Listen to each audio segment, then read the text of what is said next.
성경 봉독하겠습니다. 함께 보실 말씀은 요한복음 20장 19절에서 31절까지의 말씀입니다. 요한복음 20장 19절에서 31절까지의 말씀입니다. 우리 19절부터 23절 한 절씩 교독하시고 마지막 절 합독하도록 하겠습니다. 이날 곧 안식 후 첫날 저녁 때에 제자들이 유대인들을 두려워하여 모인 곳의 문들을 닫았더니 예수께서 오사 가운데 서서 이르시되 너에게 평강이 있을지어다. 이 말씀을 하시고 형과 옆구리를 보이신 제자들을 주를 보고 기뻐하였더라. 예수께서 또 이르시되 너에게 평강이 있을지어다. 아버지께서 나를 보내신 것 같이 나도 너희를 보내노라. 이 말씀을 하시고 그들을 향해 숨을 내쉬며 이르시되 성령을 받으라. 너희가 누구의 죄든지 사하면 사하여질 것이요 누구의 죄든지 그대로 두면 그대로 있으리라 하시니라. 아멘. 자리에 앉아 주십시오.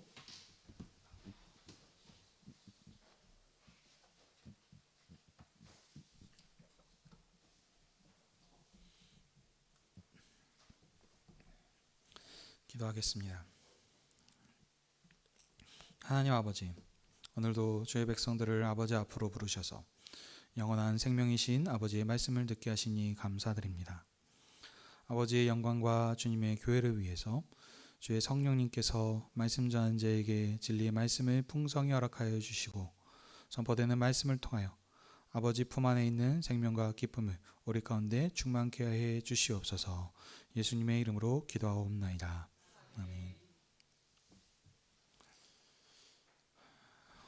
오늘은 부활주의를 맞아서 지난주에 이어서 계속해서 요한복음의 말씀을 살펴보겠습니다.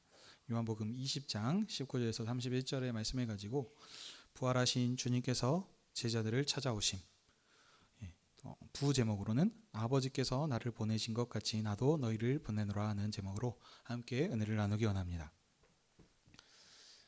요한복음은 예수님의 제자 요한이 기록한 복음서로서 모든 믿는 자들을 대상으로 기록하였습니다. 이방인들, 안 믿는 자들이 아니고 믿는 자들입니다. 믿는 자들을 위해서 기록하였는데 그들이 안 믿어서가 아닙니다. 요한복음의 기록 목적은 예수께서 하나님의 아들 그리스도이심을 확실하게 믿어서 그의 이름을 힘입어 영생을 얻게 하기 위해서입니다. 자, 여기서 영생하니까는 영원히 사는 것 같은 이런 시간적인 개념을 생각하는데 그것이 아니라 여기서 말하는 영생은 다른 말로 생명이라고 하고 이 생명은 유일하신 참 하나님과 그가 보내신 아들 예수 그리스도를 아는 것을 말합니다. 아는 것이 곧 생명과 연결이 됩니다. 자, 여기 요한복음에서 말하는 이런 특징들이 여기에 잘 드러납니다. 이 요한복음에서 안다라고 하는 것은 지식적인 또 이론적인 알을 말하지 않습니다. 관계적인, 언약적인 알을 뜻합니다. 예를 들어보면 아들과 아들의 관계를 아는 것, 부부 관계에서 아는 그런 친밀한 교제의 알을 말합니다. 이론적으로 아는 그런 관계가 아닙니다. 부부 관계나 부자 관계 이런 것들은요. 이와 같이 이 요한복음에서 말하는 암도 마찬가지입니다. 요한복음에서의 그리스도 예수를 안다는 것은 하나님의 품 안에 거하는 그 안에서의 그것이며 이것이 곧 생명이고 영생이고 그리고 그것이 곧 기쁨이고 즐거움, 더 나아가면 그것이 곧 죄사함까지 연결이 됩니다. 자, 그래서 이런 흐름에서 이것을 붙잡고 오늘 요한복음을 보셔야 됩니다. 저자 요한은 그래서 이 생명이신 예수님을 확실하게 믿고 알고 믿어서 주님 안에서 함께 거함으로 영원한 생명을 누리고 복음의 증인이 되라라고 이렇게 지금 이 목적을 위해서 이 요한복음을 기록하였습니다. 자, 그래서 이 흐름에서 이제 저자 요한은 믿는 자들에게 영생을 얻기 위해서 예수님에 대해서 쭉 증거하기 시작합니다. 먼저 첫 번째 1장 첫 부분에서는 예수님을 태초에 하나님과 함께 계신 말씀으로 말합니다. 그리고 이 말씀이 육신을 입어서 우리 가운데 오신 이 독생하신 하나님이라고 하면서 예수님에 대해서 소개합니다. 자, 그리고 이제 1장 뒷부분에서부터는 이제 지금 얘기한 이 말씀이셨던 독생하신 이 하나님이신 예수님에 대해서 사람들이 증언하기 시작합니다. 세례 요한과 또 여러 제자들을 통해서 수많은 증언들이 나오기 시작합니다. 근데 이 증언들이 이튿날 하면서 첫 날을 이렇게 세기 시작합니다. 네.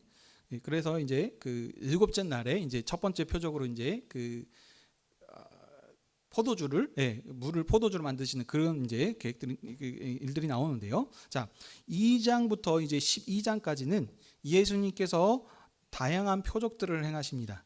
총 7개의 표적이 나옵니다. 그래서 이 7이라는 숫자들이 요한복음에서 자주 반복이 됩니다. 그래서 아까 말한 것처럼 그 물을 포도주로 바꾸신 사건들, 38년 된 병자를 고치시고 오병이어와 뭐 바다를 걸으시고 죽은 나사로를 살리시고 하는 여러 가지, 그걸 다 얘기하려는 것이 아닙니다. 흐름을 봐서 본문이 말하고자 하는 것을 지금 강조하기 위해서 지금 설명을 드리는 겁니다. 자, 그래서 이런 표적들을 통해서 이 예수님께서 하나님의 아들이시며 영원한 생명을 주시는 분이심으로 이렇게 증거합니다. 이 모든 증거를 마치신 예수님께서는 이제 마친 사역을 마쳤기 때문에 세상을 떠나서 아버지께로 돌아갈 것입니다. 그래서 이제 13장부터 17장까지는 예수님께서 세상을 떠나 아버지께로 돌아가실 줄을 이제 아시고 제자들에게 집중하시면서 그 제자도를 가르치시는 내용입니다.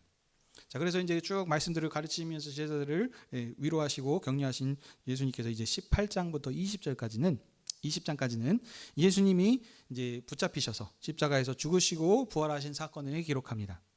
우리 지난 시간에는 종료주일을 맞아서 이제 붙잡히신 예수님께서 십자가를 지시고 골고다에 이르셔서 십자가에 못 박히신 사건을 살펴봤습니다. 핵심만 간략하게 우리 연결을 위해서 좀 보자면 예수님께서는 구약의 말씀을 언약을 이루시기 위해서 오셨습니다. 그래서 유대인의 왕으로 오신 예수님 오셔서 죽으셨고 십자가에 유월절에 어린 양 같이 죽으셨습니다. 뼈가 하나도 꺾이지 않으셨습니다. 근데 이 유월절 어린 양으로 드려진 것이 제사장적 속죄를 뜻합니다. 그래서 그 모든 물과 피를 쏘심을 통해서 그 혈연 관계를 뛰어넘는 새로운 가족 공동체에 한 몸의 공동체로 우리를 이렇게 지으셨다라는 것을 말했습니다. 그래서 이 모든 것들을 이루신 주님께서는 신포도주를 마지막으로 축배의 잔으로 드시고 자기 목숨을 내어놓으심으로 이제 아버지께로 가셨습니다. 십자가형을 받은 사람들은 저주받은 죽음이라고 합니다. 그래서 여기 이 십자가형을 받았던 사람들은 무덤에서 장사하지 않는, 무덤에 묻지 않는 그런 지금 문화적인 배경을 가지고 있습니다. 근데 이 유대인의 왕으로 오신 예수님께서는 왕처럼 새 무덤에 세마포와 향유로 이렇게 존귀케 장사되셨었습니다. 자, 여기까지 우리가 살폈습니다. 자, 그리고 이제 여기가 이제 19장의 마지막이고 이제 20장부터는 원래 쭉 봐야 됩니다. 근데 그렇게 되면 분량이 너무 많이 깁니다. 그래서 오늘은 19장부터 31절까지만 제가 이렇게 했습니다. 그렇지만 우리 연결을 위해서 1절부터 18절 말씀을 간략하게 제가 말씀드리도록 하겠습니다. 자, 예수님이 돌아가셨습니다. 그래서 이제 안식 후 첫날 새벽에 막달라 마리아가 이제 십자가에서 죽으시고 무덤에 장사되신 예수님을 찾아옵니다. 자, 근데 예수님이 무덤이 돌이 옮겨져 있었습니다. 그러니까 이상해서 이제 마리아가 베드로와 예수께서 사랑하시던 제자 요한을 뜻하죠. 그래서 요한에게 찾아가 이 사실을 알립니다. 베드로와 요한이 다름질하여 무덤을 보니까 예수님을 쌓아놨던 그 세마포만 놓여져 있었습니다. 자, 이것은 예수님께서 다시 사셨다는 증거임에도 불구하고 제자들은 아직 이 사실을 모릅니다. 왜냐하면 뒤에서 좀 설명하겠지만 보혜사 성령님이 약속하신 성령님 오시게 되면 그때서야 그 했던 것들을 다 알고 깨닫게 해주시겠다라고 하는 얘기들이 있습니다. 그래서 성령님이 아직 오시지 않았기 때문에 예수님의 부활을 깨닫지 못한 채 하늘 수 없으니까 이제 집으로 돌아가는 모습을 이렇게 기록을 합니다. 두 제자는 집으로 돌아갔지만 마리아는 무덤 밖에 서서 울고 있습니다. 이때 부활하신 예수님께서 마리아 뒤에 오셔서 이렇게 마리아를 부르시는데 마리아가 이 주님을 알아보지 못합니다. 아마 너무 슬퍼서 이렇게 좀 그렇죠. 너무 하다 보면 이렇게 당황해서 막 이제 잘 모르는 것 같이 그런 상황인 것 같아요. 그래서 예수님께서는 사랑의 음성으로 마리아를 부르시자 그때서야 마리아가 그 주님의 음성을 듣고 예수님, 주님이시군요 하면서 기뻐서 이제 예수님을 만지려고 하고 있습니다. 그러니까 예수님께서는 내가 지금 아버지께로 아직 가지 않았다. 아버지께로 올라가야 하니 나를 붙들지 말라라고 하시면서 내가 아버지께로 가야 된다는 이 소식을 형제들에게 전하라라고 말씀하셨습니다. 자, 이에 마리아가 그동까지는 예수님이 없어진 줄 알고 죽으셔서 슬퍼하고 있었는데 부활하셨다는 소식을 들으니 얼마나 기쁘겠습니까? 그래서 기뻐 돌아가서 제자들에게 주님이 부활하신 소식과 아버지께로 가신다라고 하는 소식을 전했습니다. 자, 그런 흐름에서 이제 오늘 본문 19절에서 31절 말씀으로 연결되는데, 오늘 말씀은 이 부활하신 예수님께서 제자들을 찾아오신 내용입니다. 아버지께로 가셨다 다시 오신 주님께서는 두려워하는 제자들에게 오셔서 평강을 주시고 부활의 증거를 보이심으로 그들을 믿게 하십니다. 자, 그리고 또 한 번 평강을 주시는데, 그러면서 제자들을 성령을 호흡하셔서 새롭게 지으셨고 제사함의 권세를 주셔서 세상으로 파송하셨습니다. 그리고 또 뒤에 부분을 보시게 되면 이제 부활하신 예수님께서 다시 한번 제자들을 찾아오시는데, 이는 도마를 위해서입니다. 그래서 부활의 증거를 믿지 못했던 도마에게 찾아주셔서 손과 옆구리를 보이식으로 만지시게 하셔서 그를 확실하게 믿게 하신 내용입니다. 자, 이런 흐름을 기억하면서 오늘 이제 본문 말씀을 자세히 보도록 하겠습니다. 제자들은 19절 보시게 되면 유대인들을 두려워해서 모든 문들을 닫고 있었다라고 합니다. 왜냐하면 제자들은 어떤 제자들입니까? 예수님을 믿고 따랐던 자들입니다. 근데 지금 유대인들이 이 자기의 우두머리이자 리더인 예수님을 지금 십자가에 못 박아 죽였지 않습니까? 그러니 자기들도 혹시 찾아와서 죽일까 싶어서 지금 유대인들을 두려워해서 무서워해서 지금 모든 문들을 걸어 잠그고 숨어 있는 모습입니다. 자, 그래서 지금 이 두려워하고 있는 제자들 이때에 예수님께서 찾아오시는데, 이날이 언제입니까? 안식 후 첫날입니다. 안식 후 첫날. 이날 지금 그러니까 20장 1절에서 지금 18절까지의 말씀과 연결되는 거죠. 그날은 새벽이었습니다. 새벽에 마리아를 찾아오신 주님께서 이제 아버지께로 가셨다가 그 날이 가기 전 주일날 저녁에 지금 두려워하고 있는 제자들에게 지금 찾아오신 것입니다. 요한복음 14장에 보시면 예수님께서는 자신이 곧 아버지께로 가실 것을 제자들에게 말씀하셨습니다. 13장부터 17장까지가 이제 제자들에게 집중하셔서 말씀하셨다 그러지 않습니까? 그래서 아버지께로 가야 할 것이다 내가. 그러면서 그때에 내가 가더라도 너희들을 제자들을 고와 같이 버려두지 않을 것이다. 다시 내가 올 것이다 라고 이렇게 말씀하시는 부분이 14장에 있습니다. 이 하셨던 약속의 말씀과 같이 예수님께서는 죽으신 후에 아버지로 가셨다가 안식 후 첫날 저녁에 두려워하는 제자들을 찾아와 주셔서 제자들에게 평강을 주셨습니다. 자, 평강이 있을지어다라고 하시는 이 평강, 어떤 평강입니까? 그냥 단순히 보시면 안 되고 문맥에서 말하고자 하는 평강을 찾으셔야 됩니다. 주님께서 제자들에게 주신 평강은 20절에서 설명됩니다. 부활하신 주님께서는 찾아오셔서 부활의 확실한 증거인 손과 옆구리를 보이심으로 두려워하는 제자들에게 평강을 주셨습니다. 그러니까 두려움을 물리치는 평강을 얘기합니다. 그들은 지금 두려워하고 있었는데 예수님께서 평강이 있을지어다, 그 상황에 맞는 평강을 주신다는 것이죠.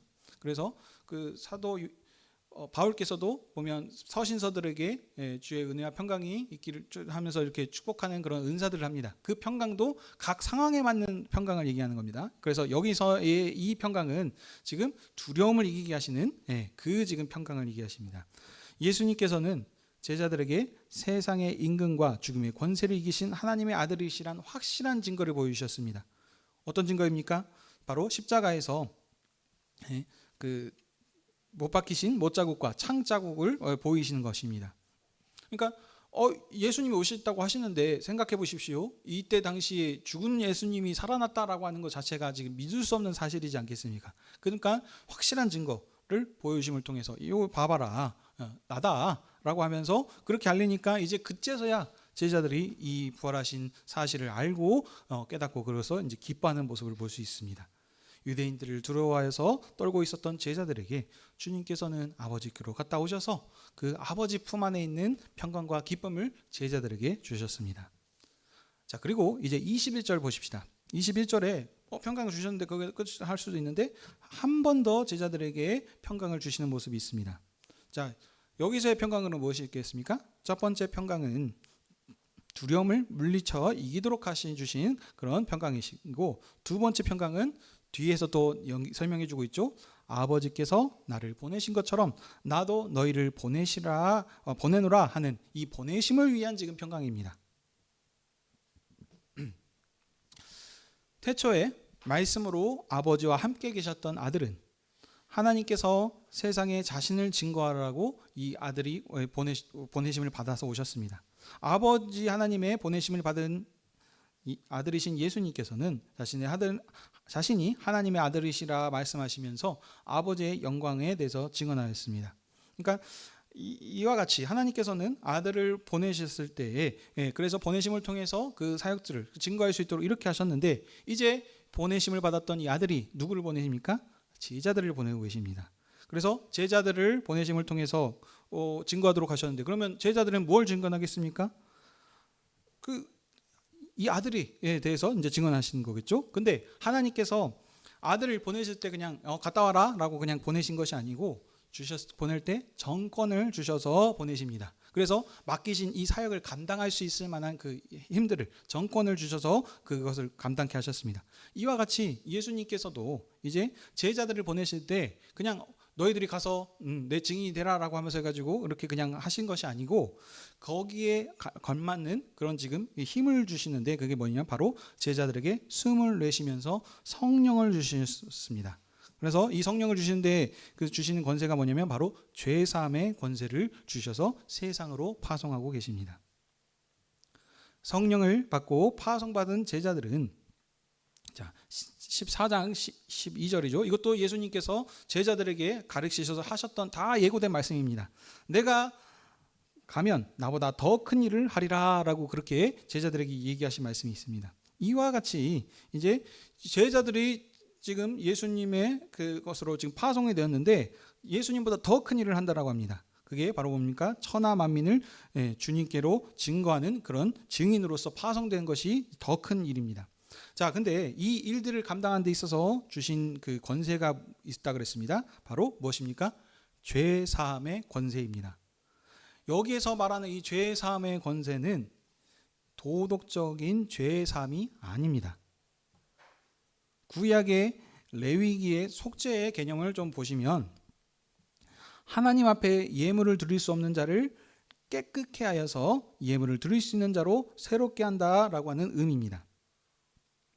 출애굽기에 보시게 되면 이스라엘 백성은 출애굽하기 전에는 이집트 바로 왕에 속한 백성들입니다. 근데 이제 출애굽을 통하여서 이제 시내산에서 언약을 맺어서 이제는 이제 바로의 왕에 속한 백성이 아니고 하나님께 예물을 드리는 백성들, 하나님께 속한 자들, 이것이 속죄인 것이고 그게 깨끗하게 된 것입니다.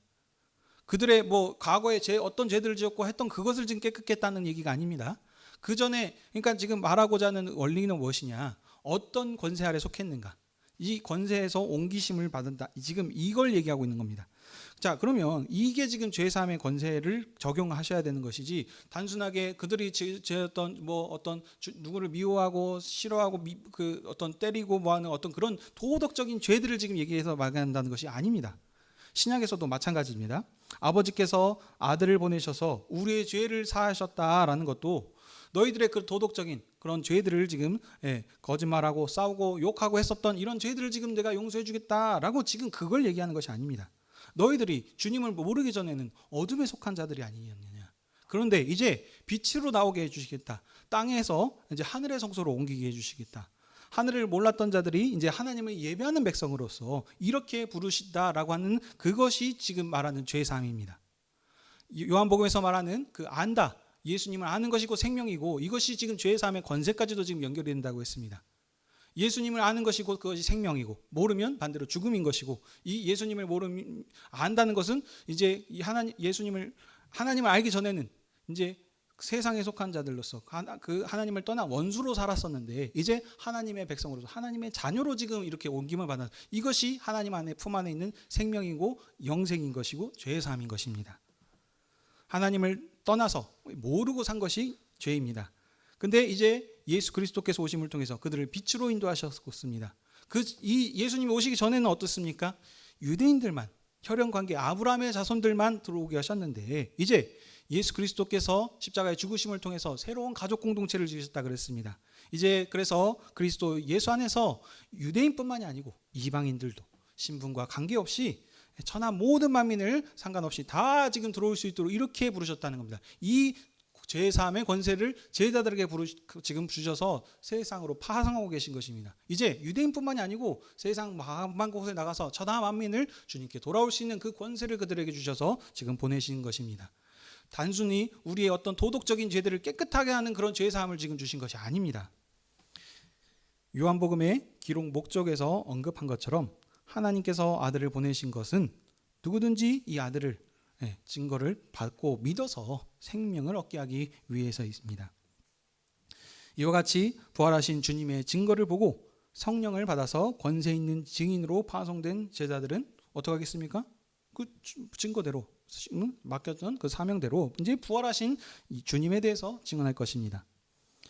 누구든지 그래서 제자들이 증언한 이 예수 그리스도를 하나님의 아들로 믿고 영접하여서 면 어떻게 했습니까? 죄가 사해집니다. 도덕적인 죄가 아니라 그랬습니다. 이제 그전엔 세상에 속한 자들입니다. 이제 근데 하나님 나라 백성으로서 하나님의 자녀로서 아버지 품 안에 들어오는 그런 생명을 그런 영생을 지금 얻게 한다라는 것입니다. 그러면 반대로 또 보시면 되겠죠. 누구든지 제자들이 증언한 복음을 거절하고 증언을 듣지 않는다면 이것은 곧 주님을 거절한 것이고 이것이 요한복음에서 말하는 곧 죽음입니다. 요한복음에서는 이렇게 얘기합니다. 나를 본 자는 누구를 보았습니까? 예수 그리스도를 본 자는 하나님을 본 것입니다. 그러니까 이 예수 그리스도께서 하시는 말씀은 곧 하나님의 말씀이고 예수 그리스도를 거절한 것은 하나님을 거절한 것입니다. 근데 이 권세를 누구에게 주셨습니까? 제자들을 통해서. 그래서 제자들의 말을 듣고 주님을 믿으면 그게 생명이 있고 영생이 있는 것이고 반대로 거절하면 그것은 곧 하나님을 거절한 것이고 그리스도를 거절한 것으로 그것이 곧 죽음인 것입니다. 요한복음에서는 주님을 아는 것이 곧 생명이고 죄사함이기 때문에 그렇습니다. 그래서 이처럼 주님께서는 제자들을 권세 있는 증인으로 세상을 아버지 품으로 인도하는 그런 사명을 주셔서 그들을 보내셨습니다. 자, 24절입니다. 예수님께서 부활하셔서 이제 처음 제자들에게 나타나셔서 평강을 주셨는데 그때 보시게 되면 디두모라라고 불리는 도마가 그곳에 함께 있지 않았습니다. 그러니까 도마는 예수님을 보지 못한 것입니다. 그러니까 어떻게 됐습니까? 부활하신 주님을 보지 못했는데 나중에 이제 디두모가 보니까 제자들이 얘기했겠죠. 내가 보니까 예수님이 부활하셔가지고 우리에게 나타나서 이렇게 보여주셨다라고 얘기를 하니까 도마가 그 소식을 들었을 때 반응이 어땠습니까? 그 말을 믿을 수가 없는 거예요. 그렇죠? 지금 이 세상 사람들도 지금도 여전히 주님의 부활하신 소식을 믿지 못하는데 이때 당시에 지금 이 예수님이 부활했다는 소식이 이게 믿어지겠습니까? 장난치지 말아라 이렇게 여길 수 있겠죠. 그래서 도마가 얘기하죠. 내가 예수님의 손에 못자국을 보고 예수님의 옆구리를 보고 넣어보지 않으면 내가 믿지 못하겠다라고 지금 이렇게 얘기합니다. 한마디로 내 눈으로 직접 보기 전까지는 이걸 믿을 수 없겠다라 지금 그렇게 얘기한 겁니다. 자, 이러니까 이제 26절 보시면 부활하신 예수님께서 7일이 지나 다시 제자들을 찾아오십니다. 예수님께서 제자들에게 처음 나타나셨을 때가 언제였습니까? 안식 후 첫날 주일에 저녁에 나타나셨습니다. 자, 그리고 두 번째 또 나타나셨는데 이때는 언제입니까? 한 주가 지난 주일입니다. 7일이 지났으니까 또 지금 또 두 번째 주일이 되는 거겠죠. 자, 근데 이처럼 보시게 되면 요한복음은 날을 세는 게 특징이라고 그랬습니다. 그래서 아까 처음 말씀드린 것처럼 요한복음 1장에서도 이튿날 또 이튿날 사흘째 되던 날 하면서 이렇게 예수님이 하셨던 사역을 이렇게 셉니다. 자, 하나씩 다 세다 보면 아까 말한 것처럼 7째 된 날에 첫 사역을 행하시는데 6째 날까지는 증언입니다. 증언. 예수님에 대한 증언들. 근데 일곱째 날에 이제 처음으로 사역을 시작하시는데 그것이 바로 아까 얘기한 것처럼 물을 포도주로 하신 가나 혼인잔치의 사역입니다. 이제 이렇게 예수님에 대해서 증언하시고 또 근데 여기 보시면 예수님께서 부활하셔서 제자들을 찾아오신 날도 안식 후 첫날. 오늘 본문에서도 제자들 두 번째 다시 찾아온 날도 7일이 지난 안식 후 첫날입니다. 이렇게 요한복음은 이렇게 7일을 좀 강조하는 부분이 있습니다. 근데 보통 7일 하면은 여러분 언제가 첫째 날이죠? 주일이 첫째 날이고 그러면 일요일이 첫째 날입니다. 그럼 마지막 날은 언제입니까?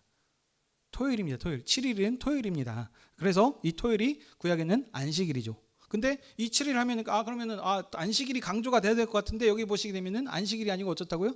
안식 후 첫날 하면서 계속해서 지금 안식 후 첫날 일요일을 강조하고 있다는 겁니다.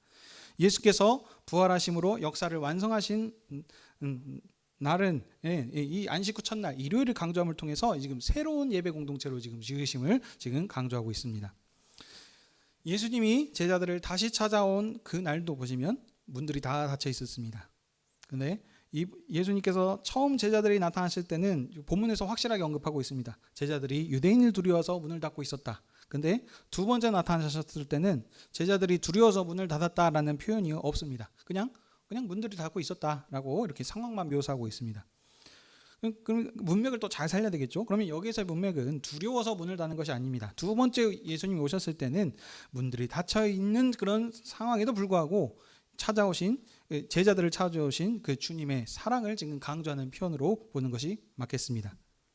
주님께서는 사랑하시는 제자들을 찾아오시는데 그 어떤 것도 막을 수가 없습니다. 왜냐하면 주님께서는 항상 제자들과 함께 하시는 분이시며 죄 중에도 가까이 하시는 분이시기 때문입니다.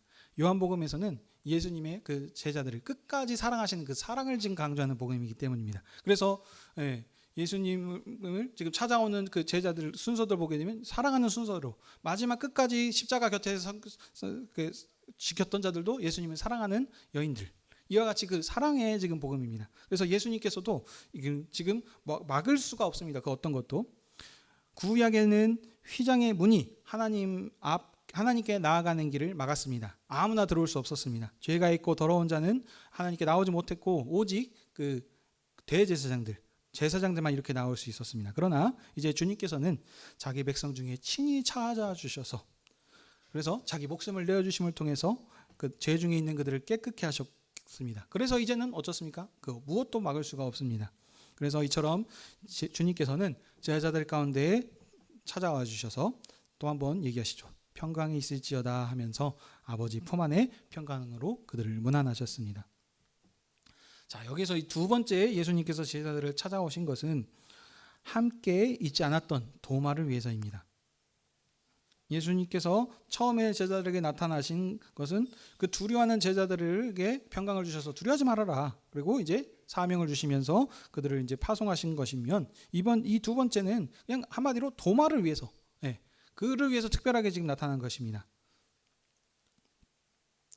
예수님께서는 도마에게 손가락을 내밀어서 손과 옆구리를 만져보라라고 이렇게 하십니다. 보라라고 합니다. 그래서 얘기하시죠. 믿음 없는 자가 되지 말고 믿는 자가 되라라고 말씀하십니다. 자, 여러분 이 말씀 유명한 말씀이죠.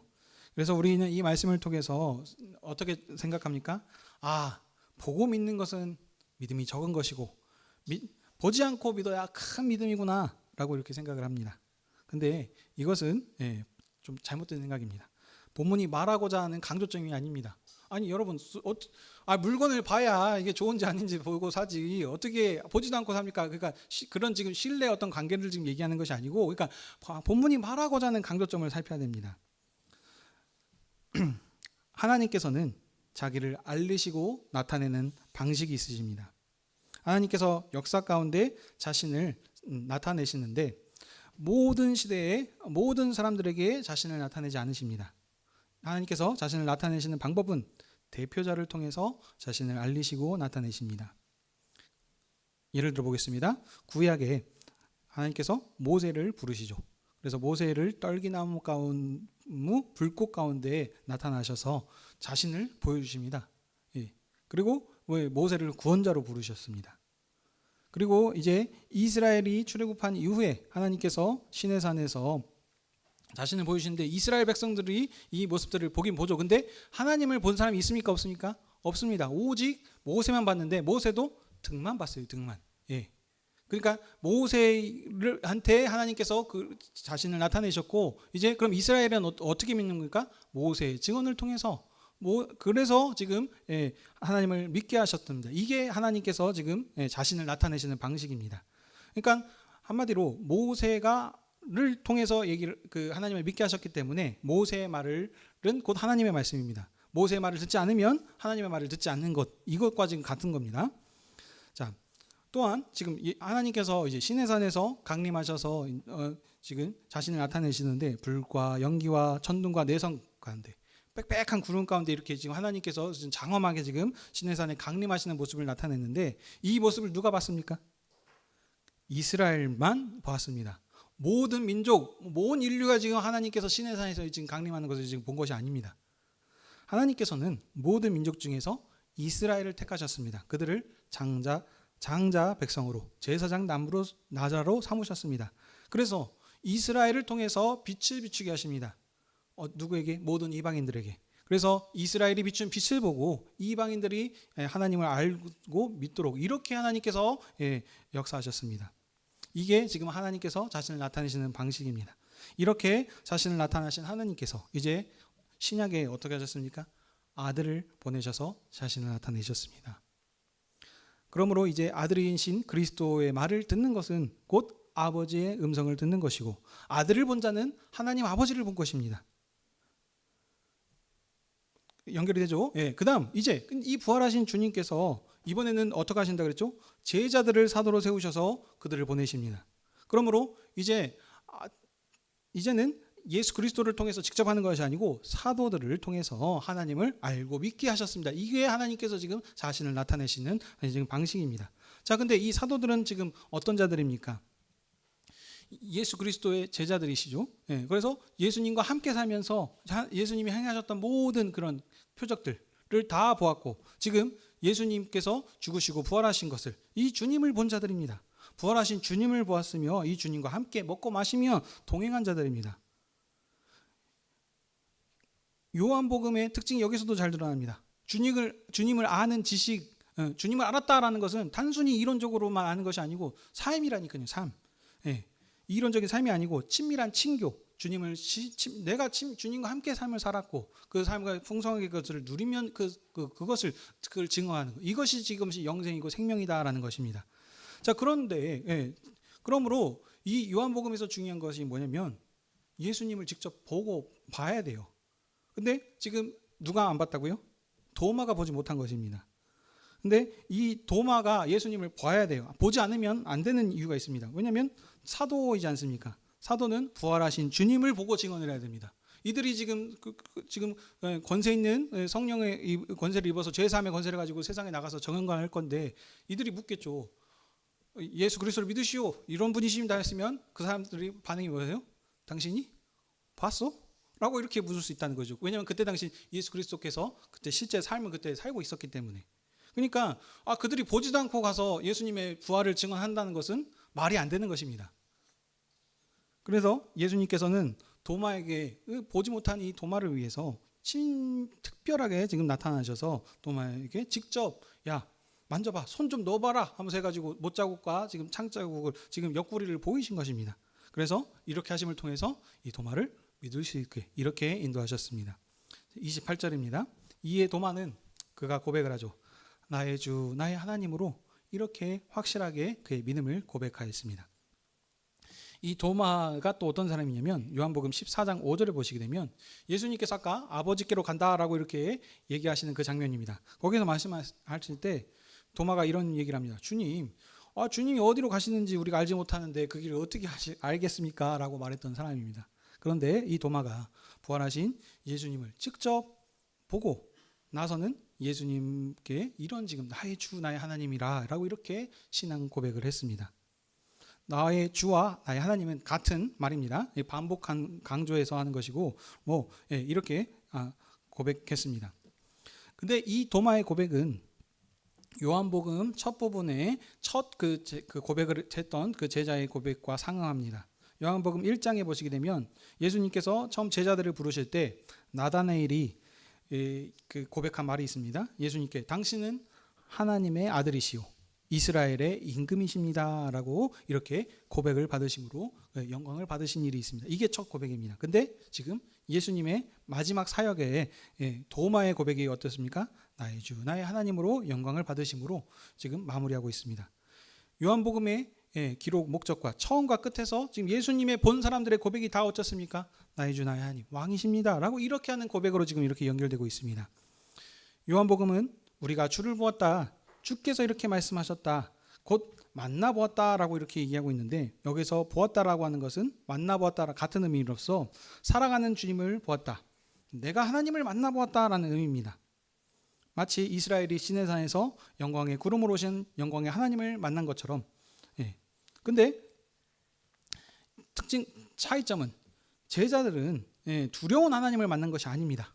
사랑으로 친밀하게 함께 하시는 그런 하나님을 친히 대면하여서 만난 것입니다. 그들은 그 구약의 하나님을 볼 때 한계가 있었어요. 아무나 만나가지 못했고 두렵고 떨림으로 이렇게 만났지만 이제 친밀한 사랑으로 이렇게 주님을 만나는 것입니다. 그래서 제자들도 이 주님을 친히 보고 만져봤고 그래서 나의 주 나의 하나님이라 이렇게 고백한 것입니다. 그래서 예수님께서는 이 도마를 이렇게 확실히 보여줌을 통해서 믿게 하셨는데 그러면서 하신 말씀이 있습니다. 야 너는 나를 보고 믿느냐? 나를 보지 못하고 믿는 자들은 복되도다 라고 이렇게 말씀하십니다. 자, 이 말씀은 어떤 말씀이냐면 그러니까 이 말을 보고 아까 얘기한 것처럼 오해한다는 것이죠.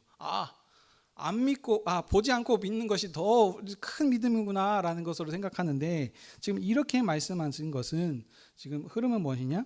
사도들의 증언을 통해서 주님을 알고 믿게 되는 다음 세대를 위해서 지금 하신 말씀입니다. 그렇죠? 사도들은 주님을 직접 본 자들입니다. 그들이 나가서 세상에 복음을 전할 것입니다. 그들은 어떤 자들이에요?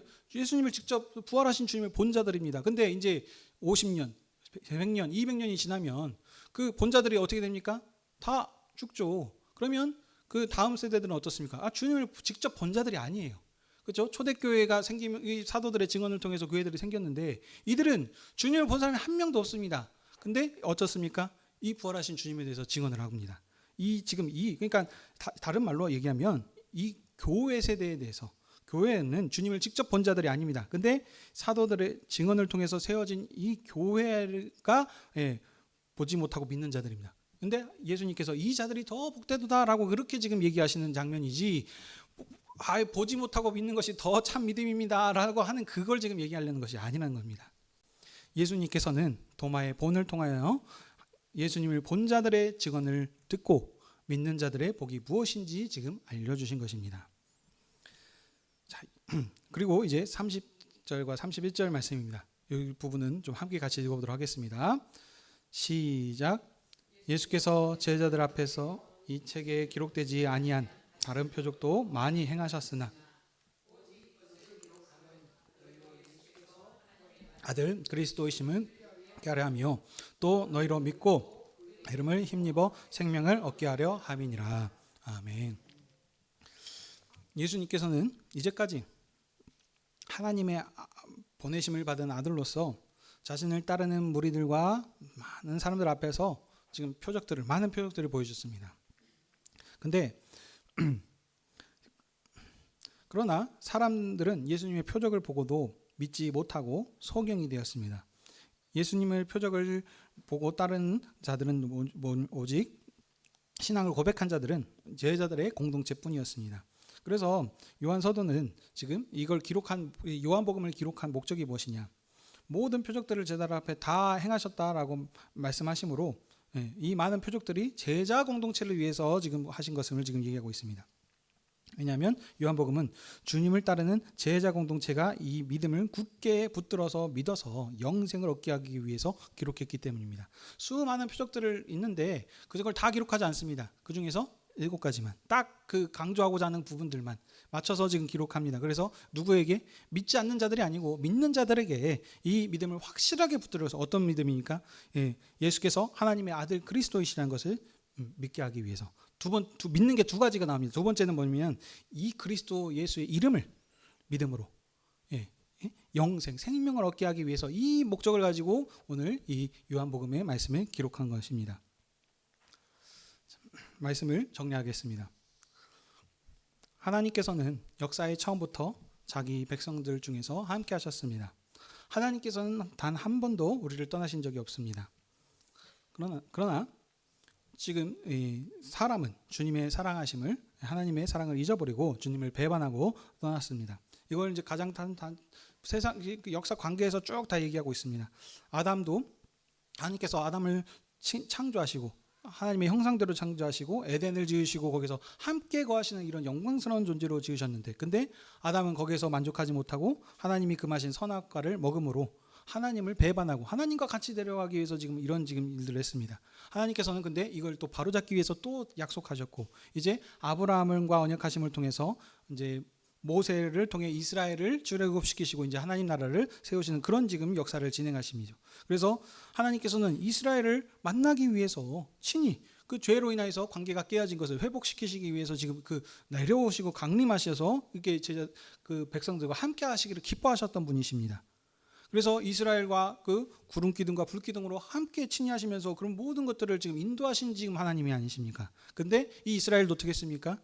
하나님이 행하신 모든 은혜를 잃어버리고 우상을 섬기고 하나님 불순종하여서 하나님을 배반했습니다. 그래서 하나님께서는 약속대로 하셨던 대로 너희들이 하나님을 잊어버리면 이러이러한 저주들이 임할 것이다 라고 하는 것처럼 그들을 이방 가운데 내어주셨습니다.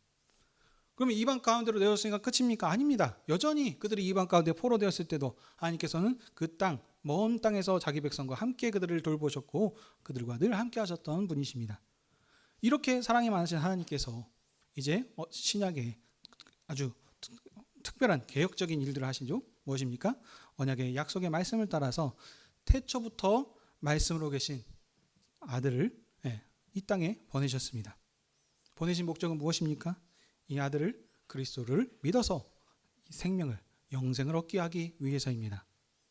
그래서 하나님이 보내받으신 예수 그리스도는 자기가 하나님의 아들이심을 계속해서 증언했습니다. 말만이 아니고 수많은 사람들이 증언했을 뿐만 아니라 표적을 통해서 내가 그다, 약속된 그다라는 것을 보여주셨음에도 세상은 그를 거절하였고 오히려 십자가에 못 박았습니다. 아들은 권세가 있으신 분이십니다. 자기 몸에 손댈 수 없습니다. 어떤 그 누구도 손댈 수 없는 그 권세가 있으신 하나님이신데 아버지의 뜻을 이루시기 위하여 그 뜻에 순종하여서 자기 목숨을 내어주신 것입니다. 무엇으로? 유월절 어린 양과 같이. 그래서 그 죽으신 모든 물과 피를 쏟으심으로 우리를 흠도 정결도 없는 그런 백성으로 새롭게 지으신 그 일을 위해서 자기 몸을 내어주셨습니다. 십자가에 죽으신 아들은 그러나 사흘 만에 다시 살아나셨습니다. 죽음을 이기시고 승리하신 부활의 주님은 약속대로 아버지 품으로 가셔서 처소를 예비하십니다. 어떤 처소이십니까? 하늘의 처소, 우리가 하나님과 함께하는 그런 품 안으로 우리를 찾아올 수 있도록 하나님께서 그 예수 그리스도께 그 일을 하기 위해서 아버지 품으로 가셨다가 다시 오셨습니다. 그래서 제자들을 찾아오셨죠. 제자들 여전히 두려워해서 죽을까 무서워서 하고 있었던 이 제자들을 주님께서 찾아오셔서 부활의 증거를 보이심으로 그들에게 평강을 주시고 거기에 더해서 성령을 주심을 통해서 권세 있는 증인으로 그들을 세상에 파송하셨습니다. 그들을 파송하신 것 또 여기뿐만 아니고 지금 한 명이 부족해요. 부활한 증거를 보지 못했던 도마를 위해서 한 번 더 다시 찾아오셔서 그 손과 옆구리를 만져보시면서 평강을 주시며 믿음을 온전케 하셨습니다.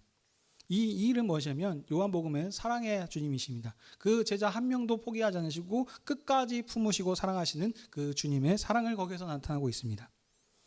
자, 이렇게 예수님께서 그들을 그 세상에 보내셨습니다. 이 요한복음을 기록한 이 제자도 왜 기록했습니까? 이 하나님의 아들이심을 확실하게 믿어서 영생, 생명을 얻게 하기 위해서 아버지 품 안에 주시는 그 평강과 기쁨을 누리게 하기 위해서 이 복음을 기록했습니다. 요한만 기록했습니까? 아닙니다. 이 사도들을 통해서 주님의 성령을 지금 받고 죄사함의 권세를 가진 사도들이 세상에 나가서 무엇을 했겠습니까? 바로 부활하신 주님을 증거했습니다. 그래서 이 증거를 통해서 초대교회가 세워지기 시작한 것입니다. 권세 있는 주님의 증인으로 나가서 유대인의 왕으로 오신 주님, 이분이 곧 하나님의 아들이시다라는 것을 확실하게 증거했습니다. 그래서 이 증거를 통해서 교회가 세워졌습니다. 사랑하는 성도 여러분, 오늘 이 말씀을 그러면 우리에게 어떻게 적용되겠습니까? 예수님께서 제자들에게 나타나셔서 친히 만져보게 하시면서 그들의 믿음을 굳게 하셨습니다. 그러니 그들이 그 증언했던 것은 거짓이 아니고 참입니다. 그래서 이 증언을 받았던 자들에게는 그 하나님께서 죄 사함의 권세를 주셨던 것처럼 이 복음을 들었던 자에는 하나님께서 참 생명인 그런 영생을 그들에게 주신 것입니다. 그러나 그래서 누구든지 이 증언을 듣는 자는 아버지와 함께하는 영원한 생명이 그 가운데 있는 것입니다. 빛 가운데로 옮겨지는 것입니다. 그런데 이것을 거절한 자들은 죽음인 것이죠. 그런데 하나님께서 이 제자들의 권세의 복음을 사용하셔서 교회가 세워지게 하셨습니다. 근데 이제 그렇기 때문에 이 교회들이 증언을 통하여서 이제 이 복음이 어디까지 왔습니까? 바로 2025년을 살고 있는 이 대한민국 여기까지도 우리에게 퍼져지게 하셔서 우리 그 증언을 통해서 우리가 이 예수 그리스도를 믿게 하셨습니다. 그러니 이게 얼마나 큰 은혜입니까? 안식 후 첫날에 제자를 찾아오셔서 평강을 주심을 통해서 나의 주 나의 하나님이라 고백을 받으셨던 이 주님께서 이제 이 복음이 우리를 위해서 지금 전해진 것입니다. 오늘이 어떤 날입니까? 예수 그리스도께서 부활하신 부활주일입니다. 이 부활의 복음이 우리 가운데 전해진 이것은 이 제자들만 그렇게 12제자들을 통해서 보여주셔서 그를 믿게 하셔서 파송하신 것이 아니고 이제 이 제자들의 그 뒤를 잇는 다음 세대로서 이제 우리가 부활의 증인으로서 그 복음을 증거하고 전파할 수 있도록 위해서 오늘 이 말씀을 우리에게 주신 것입니다. 우리는 어떤 자들입니까?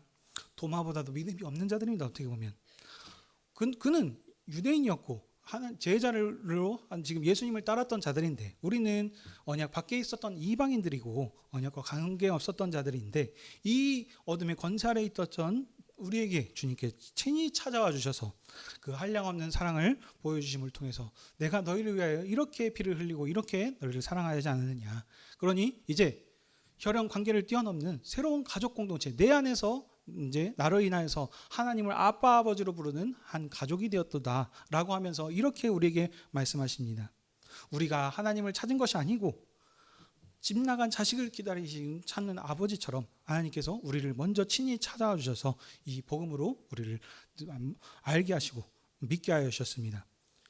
교회 시대는 예수님을 직접 본 시대는 아닙니다. 그러나 분명히 예수님께서 말씀하셨다. 우리가 복되도다. 보지 못하고 믿는 그런 시대를 살고 있습니다.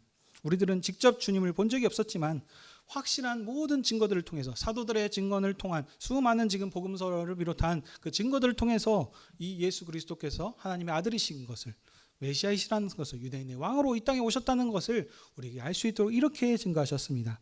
그러므로 우리는 직접 주님을 보지 못하였지만 성령께서 우리를 찾아와 주셔서 우리에게 그 믿음을 알게 하여 주셨기 때문에 보지 못하고 예수님을 믿기 때문에 더 복된 시대를 살고 있습니다. 사랑하는 성도 여러분, 우리는 이 주님을 안다라는 것은 단순히 이론적인 알을 안다는 것이 아니라 그랬습니다. 언약적인 관계적인 삶입니다. 주님께서 정말 우리를 사랑하여 주셔서 마치 아담과 하나님께서 친밀하게 교제하기 원하셨던 것처럼 이 사랑의 거룩한 사귐, 친교를 위해서 이 땅에 오신 것입니다. 사랑하는 연인이 이와 같습니다. 돈이 있고 무엇이 있고 어떤 조건 때문에 하는 것이 아니고 그냥 사랑하기 때문에 그 가치 있는 것으로 기쁜 것이 아니겠습니까? 이것이 곧 그들의 생명이고 이걸 떠나서 살게 되면 그것이 곧 죽은 것과 다른 것이 없지 않겠습니까? 이와 같습니다. 부모 자식 간에도 마찬가지죠. 떨어져 있고 어쩔 수 없는 상황에서는 그러겠지만 지금 돈을 많이 벌고 잘 벌고 하는 것이 중요한 것이 아니고 어떤 지금 의식을 가지고 어떻게 지금 우리가 살아가는 것인가. 잘 벌고 열심히 돈을 위해서 산다고는 하지만 1년에 한 번 찾아올까 말까 이런 것이 참 안타까운 상황이죠. 그러니까 우리가 지금 추구하는 지금 삶의 목적이 무엇이 중요한지 한 번 더 생각해 볼 필요가 있습니다. 마찬가지입니다. 하나님도 우리를 사랑하셔서 아들을 낳으시기까지 사랑해 주시지 않았습니까? 하나님께서는 우리와 그냥 온라인으로 그냥 비대면으로 만나길 원하시는 것이 아니고 주님의 상에서 직접 대면하여서 우리를 만나길 기뻐하십니다.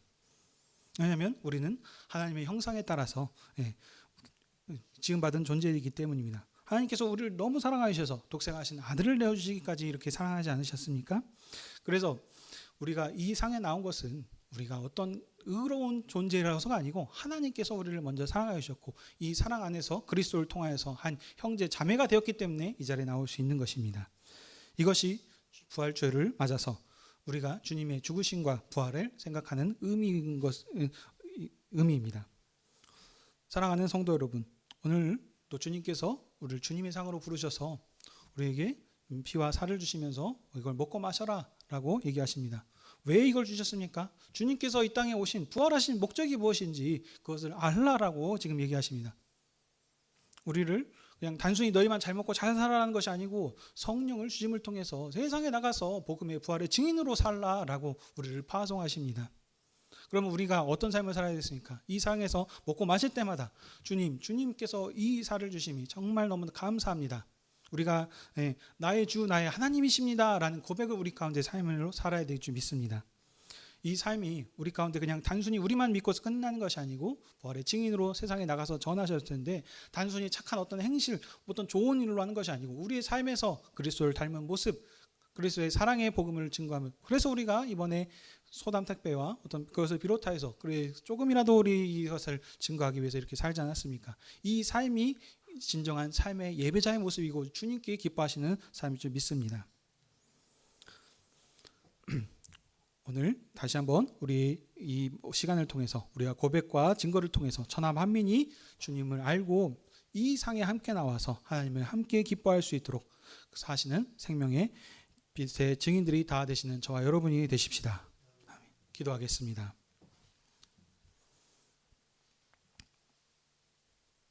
사랑과 은혜가 풍성하신 하나님 아버지, 주님께서 두려워하시는 제자들에게 오셔서 평강을 주시고 성령을 주셔서 모든 두려움을 이기고 세상에 나아가 권세 있는 주님의 증인으로 살게 해주셨음을 우리가 살폈습니다. 이 제자들의 이제 힘있게 나아가 증언함을 통하여서 복음이 전파되어 초대교회들이 세워졌고 이제 이 복음이 우리에게까지 전파되어서 오늘 우리가 주님의 상에 나와 이 말씀을 들을 수 있습니다. 이렇게 인도해 주신 주님의 은혜에 무한 감사드립니다.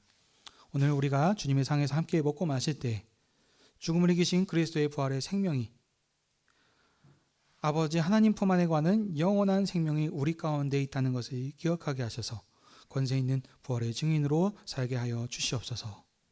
주님 다시 오도록까지 세상에 생명과 구원을 주는 사명을 감당해야 하는 저희들이 다 되게 하여 주시옵소서. 감사하며 이 모든 것 예수님의 이름으로 기도하옵나이다. 아멘.